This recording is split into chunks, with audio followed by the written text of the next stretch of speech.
အားလုံးပဲမင်္ဂလာပါခင်ဗျာဒီကနေ့ဟာကမ္ဘာတစ်ဝန်းလုံးမှာ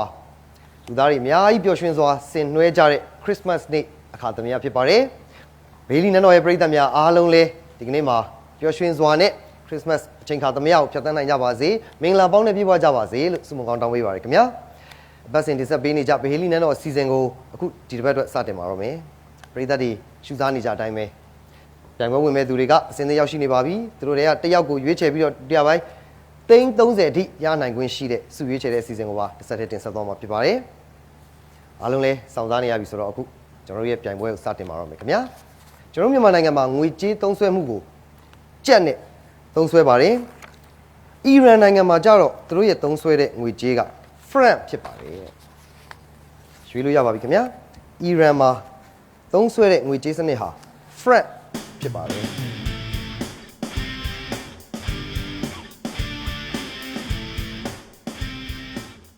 အမေရိကန်မှာဆိုရင်ဒေါ်လာအင်္ဂလန်မှာဆိုပေါင်အီရန်မှာ franc ရပြီနော်ကျွန်တော်အခုပြောလိုက်တဲ့ပထမဆုံးစာကြောင်းအတွက်အားလုံးကတော့စိတ်ကြိုက်နေရာယူပြီးပါပြီအဖြေကိုနားထောင်ကြည့်အောင်ခင်ဗျာအီရန်နိုင်ငံမှာသုံးစွဲတဲ့ငွေကြေးဟာ franc ဆိုတာမှားပါတယ် real ဖြစ်ပါတယ်ခင်ဗျာ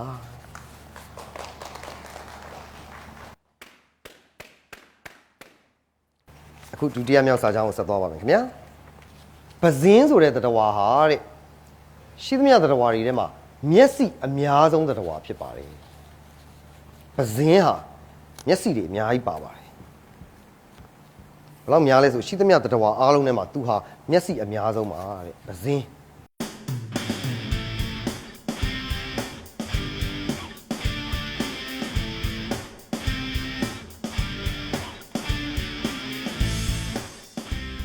ကဲဒီစာကြောင်းမှာ2ယောက်ကပဲဒါမဖြစ်နိုင်တဲ့ဘက်မှာရှိတယ်အဖြေကိုကြည့်ရအောင်ပဇင်းဟာမျက်စိအများဆုံးသတ္တဝါဆိုတာမှန်ပါတယ်ခင်ဗျာကဲဒီဘက်ကအလဲကိုပြန်နေပေးပါပရိသတ်များခင်ဗျာအခုနောက်ထပ်စာကြောင်းတစ်ခုကိုဆက်ပြီးတော့ပြောပါမယ်ပကံမင်းဆက်ရဲ့ပထမဆုံးနန်းတက်တဲ့မင်းဆက်ဟာစောမွန်နစ်ဖြစ်ပါတယ်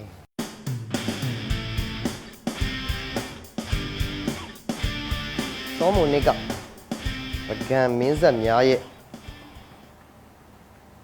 ပထမဆုံးမင်းဆက်ကဲအဖြေကိုနားထောင်ကြည့်အောင်စောမွန်နစ်ဟာပကံမင်းဆက်များထဲမှာနောက်ဆုံးမင်းဆက်ဖြစ်ပါတယ်ပထမဆုံးမင်းဆက်ဆိုတာမှားပါတယ်ခင်ဗျာအလင်းမပြန်နေပေးပါဒီတစ်ပတ်ကတော့ကျွန်တော်ပြိုင်ပွဲဝင်နေခုချိန်ထိအများစုကရွေးချယ်မှုတကယ်ကိုမှန်ကန်ပါတယ်ဘူဟောင်းပိုင်ရှင်တွေလည်းအများကြီးရှိပါသေးတယ်ဆက်ပြောအောင်ခင်ဗျာပဲခူးမြို့ဟိုးရှိခေတ်တုန်းကအုတ်တာလို့ခေါ်ပါတယ်တဲ့ဒီခါစာကြောင်းကတော့ပဲခူးဟိုးရှိခေတ်တုန်းကအုတ်တာလို့ခေါ်ပါတယ်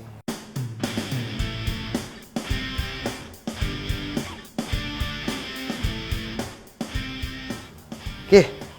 ဒီတစ်ခါလေးအရန်စီးလုံးကြတဲ့ပြိုင်ပွဲဝင်တွေပါဖွဲ့လိုက်ကြီးယုံကြတယ်တယောက်ပဲဒါမဖြစ်နိုင်ဘူးလို့ထင်တယ်ဖြေကိုကြည့်ပါမယ်ရှေးခေတ်တုန်းကပဲခူးမြို့ကိုအုတ်တာလို့ခေါ်တာမှန်ပါတယ်ခင်ဗျာလဲမပြန်နေပေးပါအောင်ဗျာခုဆိုရင်ဘူပေါင်းပိုင်ရှင်တွေကတော့ဒီအနေထားတိုင်းပဲမပြောင်းလဲပါဘူးတယောက်ပဲညော့သွားသေးတာဆိုတော့ရွေးချယ်မှုအများစုကမှန်ကန်နေတော့မှာပဲခင်ဗျာမာလာလာလို့ခေါ်တဲ့အမျိုးသမီးက2014မှာအသက်အငယ်ဆုံးငိမ်းချမ်းရေးနိုဘယ်ဆုကိုရခဲ့ပါတယ်အဲ့ဒါဟုတ်လားမဟုတ်ဘူးလားခင်ဗျာမာလာလာဆိုတဲ့အမျိုးသမီးဟာကောင်မလေးပေါ့2014တုန်းက2014ဆိုတာပြီးခဲ့တဲ့2နှစ်ပဲရှိသေးတယ်ကမ္ဘာအသက်အငယ်ဆုံးငိမ်းချမ်းရေးနိုဘယ်ဆုကိုရခဲ့ပါတယ်အဲ့တော့မာလာလာအကြောင်းသိလားခင်လားနိုဘယ်ဆုရအောင်သိလားအဲ့ဒါဘာဖြစ်လို့ယုံတာလဲအားလုံးခေါင်းခါပြီးတော့ကဲအဖြေပြောရမယ်မာလာလာဟာ2014 2014ခုနှစ်မှာအသက်ငယ်ဆုံးငြိမ်းချမ်းရေးနိုဘယ်ဆုရှင်အဖြစ်ဆုရခဲ့တဲ့သူဖြစ်တယ်ဆိုတာမှန်ပါတယ်ခင်ဗျာ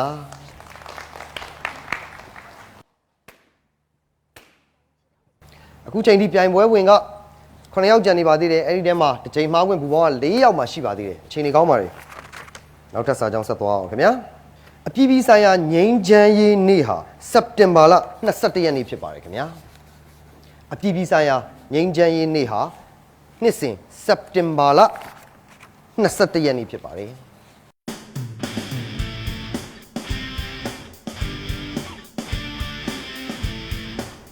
3ယောက်ကပဲဒါရုံးနေဖြေယူကြည့်အောင်ခင်ဗျာစက်တင်ဘာလ21ရက်နေ့ဟာအပြည်ပြည်ဆိုင်ရာငြိမ်းချမ်းရေးနေ့ဖြစ်ပါတယ်ဆိုတာမှန်ပါတယ်ခင်ဗျာ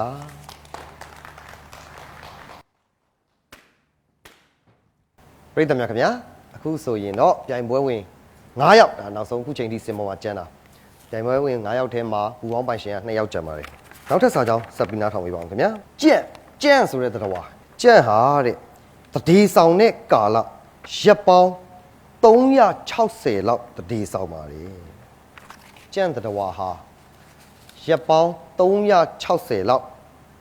တတိဆောင်ပါတယ်ကိုဝင်ရှိတဲ့ကာလအဲ့လောက်ကြာပါတယ်ရွေးပါကျွန်တော်တို့လည်းကြံ့နေဘိုက်ကြီးတာကိုတစ်ခါမှတော့ like မကြည့်ထားဘူးရပါတယ်စဉ်းစားပါစဉ်းစားပြီးတော့စိတ်ကြိုက်ရွေးပါဟဲ့သူတို့တွေကြံ့ဘိုက်ကြီးတာလိုက်ကြည့်ဘူးလေ4ယောက်လုံးတညီတညွတ်သေးဟုတ်ပြီယောက်ျားလေးတယောက်ကဒီထားမှာတော့သူတို့ဘူးတော့မှမလိုက်ချင်တော့ဘူးလေသူကသူပဲနေလိုက်တော့တယ်အဖြေကိုကြည့်အောင်ခင်ဗျာကြံ့တဝါကရပ်ပေါင်း940ကျော်တတိဆောင်တာဖြစ်ပါတယ်360ဆိုတာမှားပါတယ်ခင်ဗျာအခုဆိုရင်တော့တဖြည်းဖြည်းနဲ့ယော့လာလိုက်တာ4ယောက်ပဲကြံပြီးတော့4ယောက်မှာ2ယောက်ကဘူပေါင်းရှိတယ်2ယောက်ကမရှိဘူးမိန်းကလေးတွေကြီးပဲဆက်သွားပါမယ်ခင်ဗျာ FM radio တွေအများကြီးပေါ်လာပါပြီအဲ့ဒီ FM radio တွေကိုတဲ့1963ခုနှစ်တုန်းက American နိုင်ငံသားတစ်ယောက်ကစပြီးတီထွင်ခဲ့တာပါ1963ဆိုတော့ငွေနဲ့နှစ်ပေါင်း90ကျော်ပေါ့အဲ့တော့ American နိုင်ငံသားတယောက်က FM radio တွေစပြီးတီထွင်ခဲ့တာပါရွေးလို့ရပါပြီ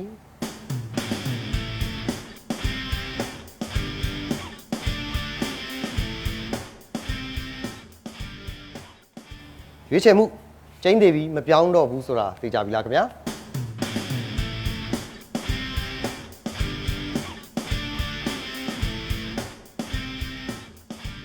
ကိုယ့်ရဲ့ရွေးချယ်မှုကိုပေးကြတယ်မပြောင်းတော့ဘူးဆိုရင်အဖြေပြောပါပြီတဝက်စီပဲဝက်2ယောက်ဒီဘက်2ယောက်အဖြေကတော့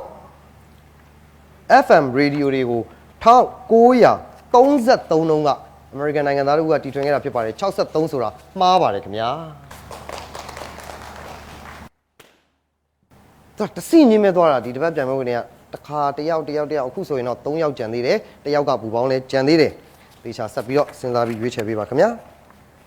စောစောတော့ကျွန်တော်ကကြံ့နေရကိုဝင်ဆောင်ရင်ဘယ်လောက်ကြာလဲဆိုတာကိုရက်နဲ့ပြောခဲ့တယ်အခုဝက်ကနည်းနည်းပိုနီးစက်တယ်ထင်တယ်ဝက်ကတဲ့ရက်ပေါင်း60လောက်ပဲရက်ပေါင်း60 2လလောက်ပဲရှိတယ်ကိုဝင်ဆောင်ပါတယ်တဲ့ပြီးရင်မွေးတယ်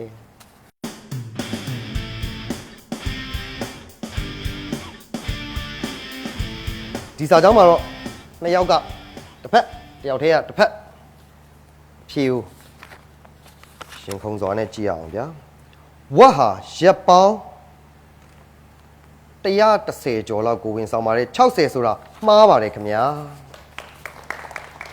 အလယ်မနေရာပြန်ရွေးပါပြည်သူများခင်ဗျာဒီတစ်ပတ်ပြိုင်ပွဲဝင်နေရတော့တကယ်ကိုအချိန်အကြာကြီးသူတို့ရွေးချယ်နိုင်ပါတယ်အဲ့လိုနဲ့ရွေးလိုက်တာနောက်ဆုံး2ယောက်မှာ1ယောက်ကဘူပေါင်းရှိနေသေးတယ်အဲ့တော့အခုကျွန်တော်ပြောပြီးရင်ဘူပေါင်းပိုင်ရှင်ရင်ရွေးပါဒီမှာဘူပေါင်းမရှိတဲ့သူကြိုက်တဲ့ဘက်ကိုရွေးပါခင်ဗျာโอเคနားထောင်ပေးပါအောင်ခင်ဗျာတန်လိုက်အိမ်မြောင်မှာဒီဂရီတွေပတ်လေရှိပါတယ်အဲ့ဒီမှာ45ဒီဂရီကိုပြတဲ့အရက်ကအရှိမြောက်အရက်ဖြစ်ပါတယ်တန်လိုက်အိမ်မြောင်မှာ45ဒီဂရီဆိုတဲ့နေရာကိုပြတဲ့အရက်ဟာအရှိမြောက်အရက်ဖြစ်ပါတယ်အရက်ရှိမျက်နှာမှာ45ဒီဂရီဟာအရှိမြောက်အရက်ကိုပြတာဖြစ်ပါတယ်တယောက်ကကဲတယောက်တစ်ဖက်စီတော့ ရွေးလိုက်ပါပြီခင်ဗျာဖြေကတော့တန်လိုက်အိမ်မြောင်မှာ45ဒီဂရီကိုပြတာဟာအရှိမြောက်ရက်ဆိုတာမှန်ပါတယ်ခင်ဗျာအခုဘူဘာပေါက်သွားပြီဆိုတော့နှစ်ယောက်စလုံးအခွင့်အရေးတူသွားပြီဒီထဲကတစ်ယောက်ပဲနောက်တစ်ဆင့်တက်ရမှာဆိုတော့ဖြစ်နိုင်တော့တစ်ဖက်တည်းမတူနေဖို့အကြံပေးခြင်းပါတယ်စောစောကတန်လိုက်အိမ်မြောင်အကြောင်းပြောတော့နောက်တစ်ခေါက်တည်းဒီတန်လိုက်အိမ်မြောင်အကြောင်းလေးပဲကျွန်တော်ဆက်ပြောလိုက်ချင်ပါတယ်ပုံစံအယိုးရှင်းဆုံးတန်လိုက်အိမ်မြောင်ကိုတရုတ်လူမျိုးတွေကမ္ဘာပေါ်မှာပထမဆုံးစပြီးသုံးခဲ့တာပါရွေးလို့ရပါပြီတန်လိုက်အိမ်မြောင်တရုတ်လူမျိုးတွေကမ္ဘာပေါ်မှာပထမဆုံးစသုံးခဲ့တာဆိုတာရွေးပါဖြစ်နိုင်လားမဖြစ်နိုင်လား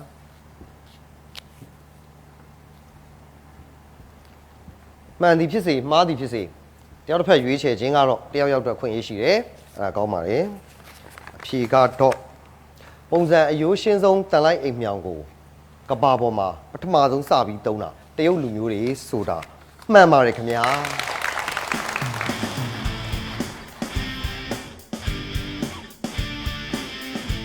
မင်္ဂလာပါမင်္ဂလာပါဟေးဒီတစ်ပတ်ပြိုင်ပွဲကတော့အဆင့်တွေကိုအကြာကြီးမေးခွန်းတွေလည်းအများကြီးပြိုင်လိုက်ရတယ်နောက်ဆုံးမှာဒီတယောက်တည်းပဲကြံခဲ့တယ်ခဏနေ330ထိပါတဲ့စုတွေရွေးရတော့ပဲအဲ့တော့ပရိသတ်ကြီးကသမီးဘယ်သူလဲဆိုတာသိချင်ကြတယ်မိတ်ဆက်ပေးပါဦးသမီးနာမည်ကထက်နိုင်ပါထက်နိုင်ဟုတ်ပြီပညာရည်ချင်းအောင်10တန်းပါ10တန်းဘယ်ကလာပြိုင်လဲမြောက်ကလာပါမြောက်ဥက္ကလာကမတ်ထက်နိုင်ဖြစ်ပါတယ်သူရဲ့စုရွေးချယ်တဲ့အစီအစဉ်ကိုလည်းပရိသတ်ကြီးဆက်လက်ရှုစားအားပေးပါအောင်ခင်ဗျာဒီတစ်ပတ်စုရွေးချယ်ဖို့အဓိကကူညီပံ့ပိုးပေးထားတာကတော့ Internet Wallet OK Dollar ဖြစ်ပါတယ်ခင်ဗျာဘေလီနဲ့တော့ရဲ့ဒုတိယပိုင်းစုရွေးချယ်တဲ့အစီအစဉ်ကိုဆက်လက်တင်ဆက်ပါရမယ်ခင်ဗျာဒီအစီအစဉ်အတွက်အဓိကကူညီပံ့ပိုးပေးတာကတော့ Internet Wallet OK Dollar ဖြစ်ပါတယ် OK Dollar ဆိုတာကတော့ Mobile Payment System ဖြစ်ပါတယ်ခင်ဗျာ OK Dollar ကိုအသုံးပြုဖို့အတွက်မိမိရဲ့ကိုယ်ပိုင် smartphone တစ်လုံးနဲ့ SIM card တစ်ခုရှိုံနဲ့အသုံးပြုလို့ရပါပြီOK Dollar ကိုအသုံးပြုခြင်းဖြင့်24နာရီ9ရက်ပတ်လုံးငွေပေးငွေယူပြုလုပ်နိုင်ပါတယ်အဲ့ဒီလိုငွေပေးငွေယူပြုလုပ်ခြင်းအတွက်လည်းမြည်သည့်ဝန်ဆောင်ခမှပေးစရာမလိုပါဘူးခင်ဗျာOK Dollar နဲ့မြည်သည့်ဆက်သွယ်ရေး operator ကိုမဆိုဖုန်းငွေဖြည့်နိုင်ပြီးတော့ cashback တွေကိုလည်း OK Dollar ကပြန်ပေးနေပါပြီဘတ်စကားမြို့ဘက်ရထားစီးနှင်းကားတွေဓာတ်ဆီဆိုင် Travel Center အဝေးပြေးကားလက်မှတ်လေယာဉ်လက်မှတ်စားတောက်ဆိုင် store ဆိုင် supermarket hotel စတဲ့နေရာတွေမှာလည်းOK Dollar နဲ့ငွေပေးချေလို့ရနေပြီဖြစ်ကြောင်းသတင်းကောင်းပါအပ်ပါတယ်ခင်ဗျာစိတ်ပါဝင်စားသူများအသေးစိတ်ချက်လက်တွေကိုသိရှိခြင်းနဲ့ဆိုရင်တော့ OK Dollar ရဲ့ website နဲ့ Facebook page တွေမှာအသေးစိတ်ဝင်ရောက်လေ့လာစုံစမ်းကြည့်ရှုနိုင်ပါတယ်ခင်ဗျာလေးလီနဲ့တော့ရဲ့ဒုတိယပိုင်းစုရွေးချယ်တဲ့အစီအစဉ်ကိုဆက်လက်တင်ဆက်ပါရမယ်ခင်ဗျာကဲဘုံမောင်ကြီးစင်ပေါ်မှာနေရာယူပေးဖို့ဖိတ်ခေါ်ပါတယ်ဗျာမင်္ဂလာညပါကိုဆက်လက်မင်္ဂလာပါပရိသတ်များအားလုံးမင်္ဂလာပါဗျာမတထနိုင်စုရွေးချယ်ဖို့စင်ပေါ်မှာကိုယ်တိုင်နေရာယူပေးပါအောင်ဗျာနေ့စုရွေးရမယ့်နေ့ကတက်စနိုင် Christmas နေ့မှာကြံကောင်းပါစေ Christmas မှာမတ်ထက်နိုင်နာမည်လည်းနိုင်ပါပြီဒါနော်ပထမပိုင်းလည်းနိုင်လာပြီဒီဘက်မှာလည်းစုငွေအများကြီးနိုင်ဖို့လိုတယ်နော် Christmas တွေမှာအရင်တော့ဘာတွေလုပ်ဖြစ်လဲမှတ်မိလားအမှတ်တရဘာမှမရှိခဲ့ဘူးနော်ဒီနေ့ကတော့ Christmas နေ့မှာပဲအမှတ်တရစုငွေယူရတော့မယ်နော်အဲ့တော့အကေးကြီးများအခု New Year လဲရောက်တော့မယ် Christmas မှာ30ကရခဲ့ခြင်းဆိုတဲ့စိတ်နဲ့ဆိုရင်ဘာလုပ်လဲဘယ်လိုသုံးမလဲဒီစား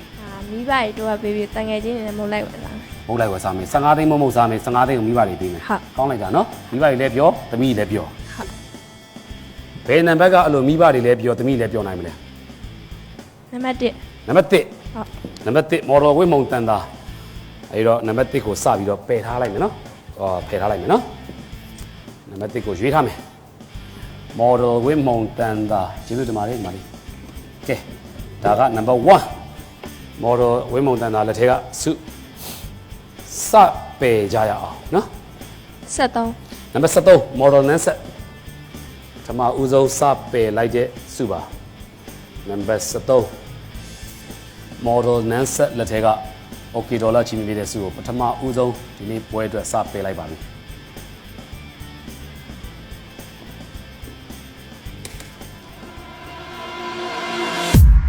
2000ဆက်စချင်းမှာ2000နဲ့စထွက်ပါတယ်ထပ်ပေးပါဦး9နံပါတ်9 model Inri ချစ်စုနံပါတ်9 model Inri ချစ်စု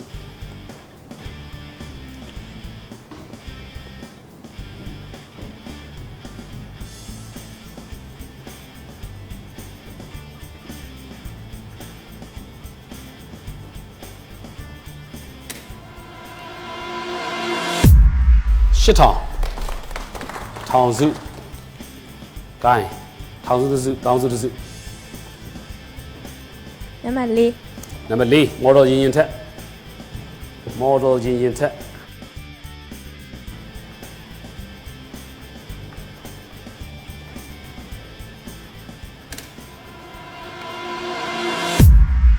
နှစ်သိန်းထောင်စုတစ်စုတောင်းစုတစ်စုသိန်းစုတစ်စုထွက်သွားတယ်ဆိုတဲ့သဘောပေါ့နော်သိန်းစုကတော့အကြီးမဟုတ်တဲ့အတွက်ကိစ္စမရှိပါဘူးစိုးရိမ်စရာမရှိပါဘူးအဲ့တော့နံပါတ်1ကိုဘာကြောင့်ရွေးလဲဆိုတာကိုရှင်းပြပေးစမ်းလား ကြိုက်လို့ 1ကိုတော့ကြိုက်တာဟုတ်ပြီကဲပေးပါဦး 7 နံပါတ်7 model တင်စားနံပါတ်7 model တင်စား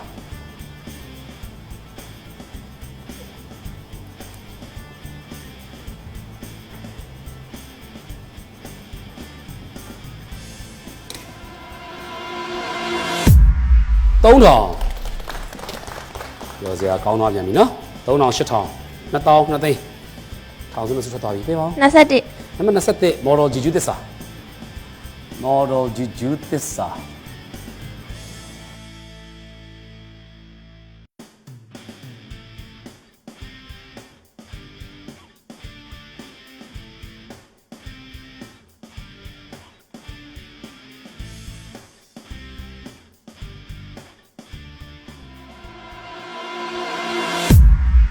9သိန်း2သိန်း5သိန်းသိန်းစုနဲ့ဆွတ်သွားပြီသိန်းစု40ပဲကျန်တယ်3သိန်း8သိန်း10သိန်း330ပေးပါဦး 18 နံပါတ်18 model fusion သက်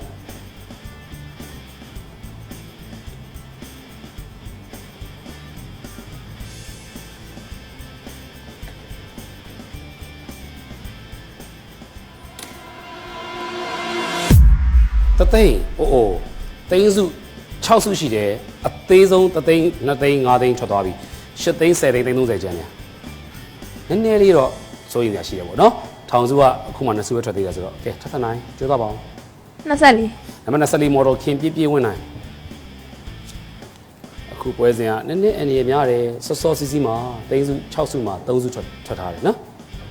နောက်ထပ်ဆုံးဖြတ်ချက်တွေပို့ပြီးတော့မှန်ဖို့လိုလာပြီ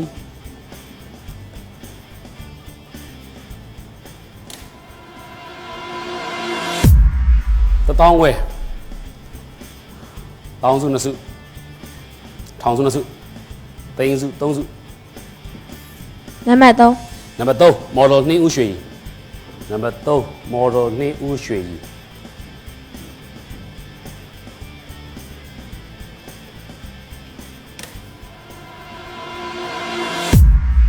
4500ဒါမစိုးလို့ပြောမှာပေါ့နော်3000 4500 8000တောင်းစု2စုသိန်းစု3စုပေးပါဦး 19 နံပါတ်19 model Zamni make it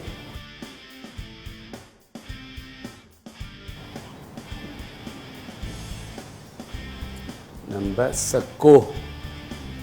Zamni make it လက်ထဲက okay ဒေါ်လာချင်းနေတဲ့စု4000ထောင်စု4စုထွက်သွားပြီထောင်စု4စုပဲကျန်တယ်စူးစမ်းထားပါ 5 နောက်ထပ်ပေးမယ်စုနံပါတ်5 model Zuzubo model Zuzubo အခုတည်းအချိန်ကြီးကောင်းနေသေးပါတယ်စုအကြီးဆုံး3စုကျန်နေပြီတဲ့အတွက်2500တောင်းစုတွေလည်းတဖြည်းဖြည်းနဲ့ရော့လာပါပြီထောင်စု4စုကျန်နေတောင်းစုကတော့3စုထွက်သွားပြီသိန်းစုလည်း3စုထွက်သွားပြီပေးပါဦး 15 နံပါတ်15 model El Komi model El Komi model El Komi လက်ထက်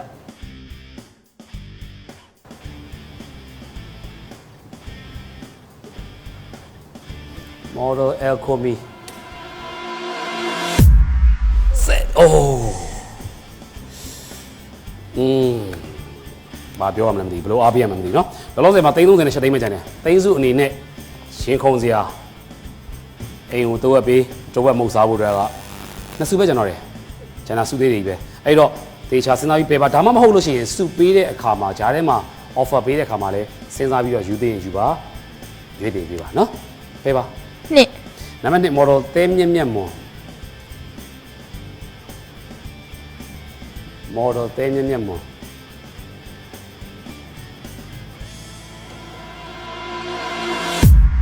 1000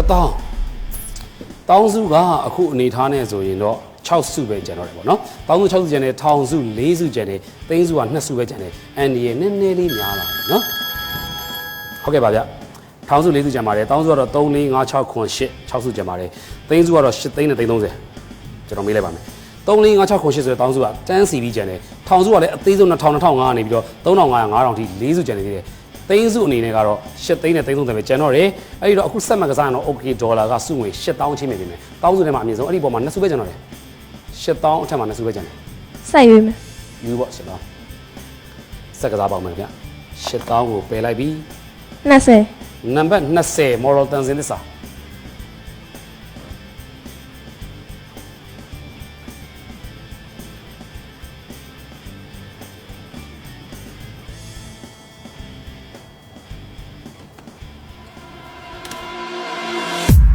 2500ဟုတ်ပြီထောင်စု3စုပဲကျန်နေ2000 3500 5000ခြေနေကတော့ထောင်စုထွက်တဲ့အတွက်ပြောစရာကောင်း နံပါတ်9 နံပါတ်9 model Heyman နံပါတ်9 model Heyman ခုအနေထားအထီးကတော့330နဲ့8သိန်းကျန်နေသေးတဲ့အတွက်စိတ်ထဲမှာတော့နည်းနည်းကျေနပ်စရာလို့ထင်ရပေမဲ့ထောင်စုတွေလည်းကျန်နေသေးတယ်တောင်းစုကလည်းအများကြီးကျန်နေသေးတယ်အဲ့ဒီစုတွေကိုရသလောက်ပယ်နိုင်မှအဆင်ပြေလိမ့်မယ်9000ထောင်စု2စုပဲကျန်နေအနှိမ့်ဆုံး2000ရယ်3500ရယ်ဆိုတော့ဒီ2စုထွက်သွားရင်တော့တော်တော်လေးစိတ်အေးရမယ်တောင်းစုကတော့6စုကျန်နေသေးတယ်လုံးဝမလျော့သေးဘူးเนาะဟုတ်ကဲ့ပါဗျတောင်းစု6စုထောင်စု2စုနဲ့သိန်းစု2စုပါကျွန်တော်မေးလိုက်ပါမယ်2000 3500 3456ခွန်8000เนาะ3456ခွန်8000 8သိန်း30ခုနကတော့8သိန်း8000ပေးထားပါတယ်အခုထပ်မကစားလို့ရှိရင်တော့စုငွေ9000 1000ပို့လာပါ စက်ကစားမယ် 9000အောက်မှာစုအများကြီးရှိသေးတယ်8စုအပမာ2စုပဲရှိတော့တယ်ဟုတ် ဆက်ယူပြီနော်စက်ကစားမယ်စက်ကစားပါမယ်ခင်ဗျ9000ကိုမြင်ထားတဲ့အတွက်ထပ်ပေးပါအောင် 7 နံပါတ်7 model Anna နံပါတ်7 model Anna model Anna လက်ထက်ကနောက်ထပ်ပေးလိုက်တဲ့စုတစု8သိန်းနဲ့330ကတော့လောလောဆယ်အထိကတော့ကျန်နေပါသေးတယ်ဒါပေမဲ့ကျန်တဲ့စုသေးတွေလည်းအများကြီးကျန်နေပါသေးတယ်အထူးသဖြင့်တောင်းစုတွေ6စုကျန်နေပါတယ်ထောင်စုအသေးဆုံး2စုကျန်ပါသေးတယ်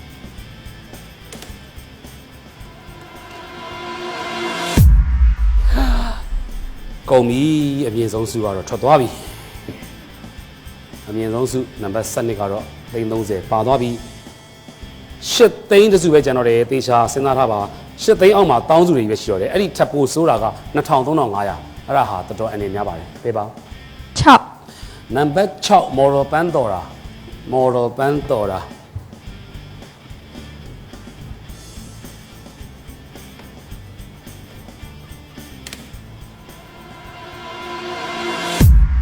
2000တော်ပါသေးတယ်เนาะအနေဆုံး2000ထွက်သွားပြီအဲ့တော့2000အထက်မှာ3500ကျန်နေသေးတယ်အဲ့ဒါကလည်းနည်းနည်းစိတ်ပူစရာရှိသေးတယ်เนาะ3500ပြီးရင်တော့3 4 5 6 9 8တောင်းစု6စု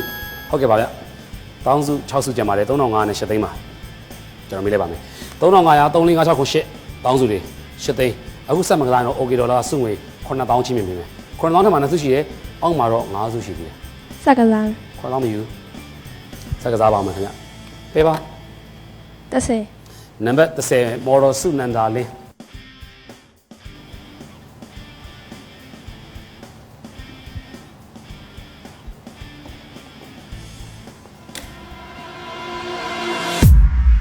4000အဲ့ဒီတော့တောင်းစုတွေက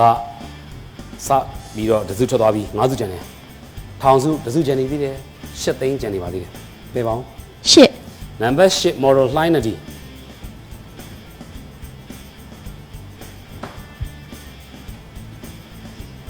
နံပါတ်8 model လှိုင်းနဒီ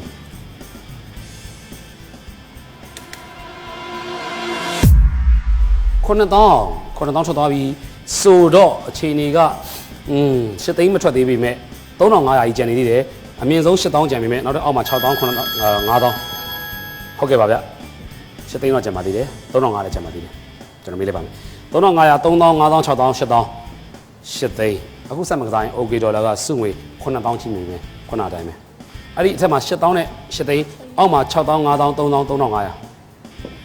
တသိန်းရမယ်တသိန်းရရင်ကစားပွဲရမယ်တသိန်းရရင်ကစားပွဲရမယ်လို့ပြောပါတယ်ဗျကျွန်တော်မေးလိုက်ပါမယ်ထ ထပ်ပယ်တဲ့စုက3500သာဖြစ်ခဲ့ရင်တော့စိတ်စဉ်းစားပြပါမယ်ဒါမှမဟုတ်ဆိုရှင်ဒီတိုင်းပဲခေါင်းတောင်းမယ်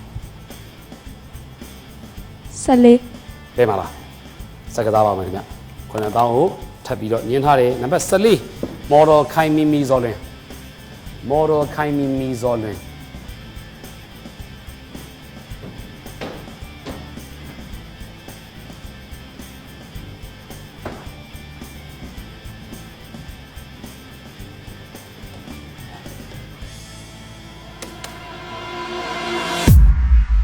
3000ရေခုံစရာပိုကောင်းလာပါပြီ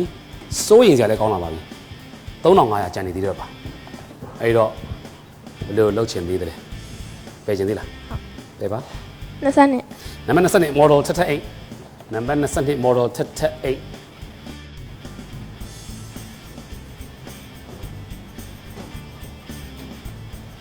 နံပါတ်20 model ထက်8လက်ထဲကအခုထပ်ပယ်လိုက်တဲ့စု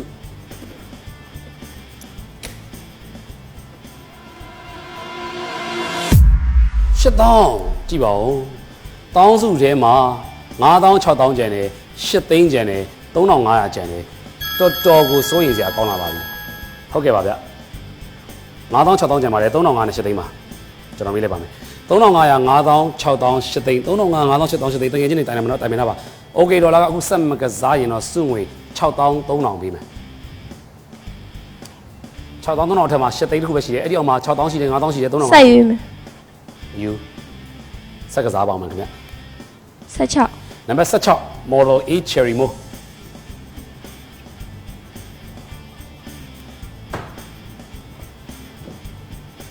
model A cherry mo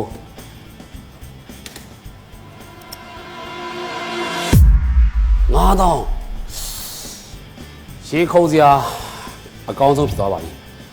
ထောင်စုတစ်စုရှိတယ်တောင်းစုတစ်စုရှိတယ်သိန်းစုတစ်စုရှိတယ်ထောင်တောင်းသိန်းဟုတ်ကဲ့ပါခင်ဗျ3500 6000 8သိန်းပါဗျကျွန်တော်မေးလိုက်ပါမယ်3500 6000 8သိန်းအခုဆက်မကစားโอเคဒေါ်လာစုငွေ8000 8000အထက်မှာ8သိန်းအဲ့ဒီအောက်မှာ6000အဲ့ဒီအောက်မှာ3500ဘာလို့ဆက်ရွေးမယ်8000လည်းမယူဆက်ကစားပါမယ်ခင်ဗျကဲကန်ကောင်းပါစေဒီမှာလေးထပ်နိုင်နံပါတ်9နံပါတ်9 model agree သိန်းစုကလည်းပြီးတော့ကျန်တဲ့စုနှစ်စုဖြစ်ပါစေရှင်းခုံစရာအကောင်းဆုံးဖြစ်လာပါပြီထောင်စုတစ်စုတောင်းစုတစ်စုသိန်းစု3500 6000 8သိန်း3500 6000 8သိန်း3500 6000 8သိန်း ready 3500 6000နဲ့8သိန်း6000နဲ့8သိန်းဘာဆက်လုံးမလဲဘာဆက်လုံးမလဲ6000နဲ့8သိန်း6000နဲ့8သိန်းအိုးဖုံးလာတယ်ခဏလေးပါဦးဟုတ်ကဲ့ပါဗျနှစုပဲကြမှာတယ်6000နဲ့8သိန်းပါကျွန်တော်မေးလိုက်ပါမယ်6000နဲ့8သိန်းမှာအခုဆက်မကစားရင်တော့โอเคဒေါ်လာစုငွေ3,200,000 3,200,000ယူမလား6000နဲ့8သိန်းကိုလဲကြလားဒါကိုပဲယူမလား3,200,000 3,000မယူနော်တေးကြတယ်နော်3,200,000ကိုညင်းလိုက်ပြီနော်ကစားပွဲကိုဆက်ကစားပါမယ်ခင်ဗျဟုတ်ပြီ23ကိုဖဲလိုက်မယ်ယူနော်နံပါတ်23 model center line စင်းမြပေါ်နေဆင်းလို့ရပါပြီရှင်းခုံစရာအကောင်းဆုံးဖြစ်သွားပါပြီ6000နဲ့8သိန်းမှာ3,200,000ကိုညင်းလာတဲ့ညီမလေးထထနိုင်လောလောဆယ်မှာစင်ပေါ်မှာ23က model center line ရဲ့လက်ထဲမှာ6000လည်းဖြစ်နိုင်တယ်8သိန်းလည်းဖြစ်နိုင်တယ်ဒီနေ့ကစားပွဲဟာ8သိန်းနဲ့ဆုံးသက်မလား6000နဲ့ဆုံးသက်မလားကျွန်တော်တို့ရင်ခုံသွားပြီဆက်လက်ပြီးတော့စောင့်မျှော်လိုက်ကြရအောင်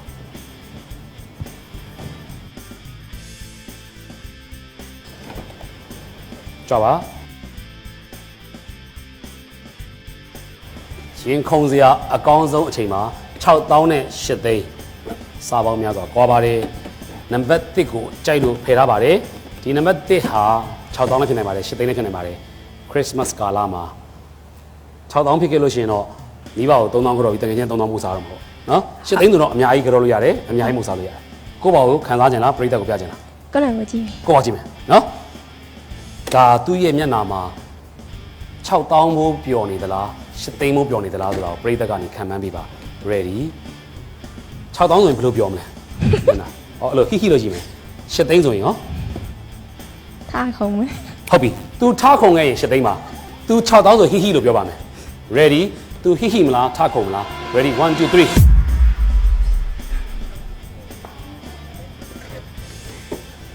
စ စိတ်မကောင်းပါဘူးသူဟိဟိဖြစ်သွားပါတယ်6000ကျပ်စုငွေ6000ချင်းမျိုးကိုစန်းတို့ဖိတ်ပါတယ်ဗျအားပေးလိုက်ပါဦးမာလီတက်တက်နိုင်အတွက် ဒီဘက်မှာတော့